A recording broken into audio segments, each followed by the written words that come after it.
জাল টাকা নিয়ে যমুনা টেলিভিশনে রিপোর্ট প্রচারের পর সীমান্তে গোয়েন্দা নজরদারি বাড়ানো হয়েছে বলে জানিয়েছেন শেরপুরের অতিরিক্ত পুলিশ সুপার মিজানুর রহমান ভূঁইয়া। বিশেষ অভিযান পরিচালনার কথা জানিয়েছেন তিনি। এছাড়া শেরপুর পোস্ট অফিস থেকে জাল টাকা দেওয়ার একাধিক ঘটনা তদন্ত করছে ডাক বিভাগ, জানিয়েছেন তদন্ত কমিটির প্রধান deputy post master general Mohammad Abdul Hamid. তিনি জানান, যেহেতু মামলা হয়েছে তাই আদালতের সিদ্ধান্তের পর ক্ষতিপূরণ পাবেন ভুক্তভোগী নারী শাহিনা বেগম।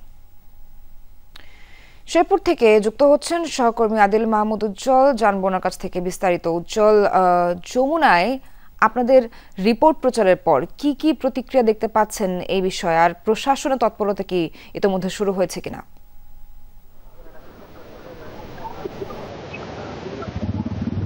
সোহান, আপনি জানেন যে যমুনা টেলিভিশনে আজকে যে জাল টাকা নিয়ে যে সংবাদটি প্রচার হয়েছে, সেই সংবাদটি প্রচারের পরপর কিন্তু সারা দেশেই বেশি তোলপাড় শুরু হয়। বিশেষ করে শেরপুর জেলাতে আমি যতটুকু ঘুরে দেখেছি, এবং বিশেষ করে ব্যবসায়ী এবং তাদের মধ্যে একটা সংখ্যা যেরকম টাকা টাকা যদি আসলে সবার হাতে হাতে ছড়িয়ে যায়, বিষয়টি নিয়ে তারা কিন্তু উৎকণ্ঠার মধ্যে আছে। আমি বেশ কয়েকটি ব্যবসায়ী সংগঠনের সঙ্গে নেতাদের সাথে কথা বলেছি, তারাও বলেছে যে এরকম জাল টাকা শনাক্তকরণে সাধারণ মানুষের পক্ষে তো আসলে বোঝা অনেকটাই কষ্টকর, কারণ মেশিন ছাড়া যে টাকাগুলো ধরা যায় না, সেই টাকাগুলো যদি বাজারে অবাধে ঘুরে, সেই টাকা নিয়ে কিন্তু তারা অনেকটাই উৎকণ্ঠার মধ্যে আছে। আমি কিছুক্ষণ আগে কথা বলেছি অতিরিক্ত পুলিশ সুপার জনাব মিজানুর রহমান ভূঁইয়ার সাথে। তিনি আমাকে যেটি বলেছেন, তাদের এই সংবাদটি তাদের নজরে এসেছেন এবং তারা তাৎক্ষণিক সীমান্ত এলাকাগুলোতে কিন্তু ব্যাপক নজরদারি বাড়িয়েছে, এবং তারা বলছে তাদের যতগুলোর গোয়েন্দা নেটওয়ার্ক আছে সব নেটওয়ার্কে সক্রিয় করা হয়েছে, এবং তারা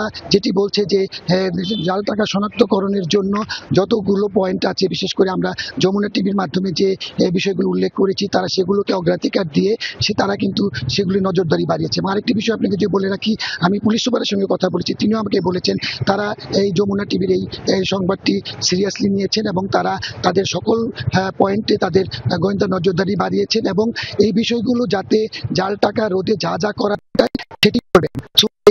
সোয়ার এই ছিল আপনার কাছে শেরপুর থেকে উজ্জ্বল, আপনাকে অনেক ধন্যবাদ।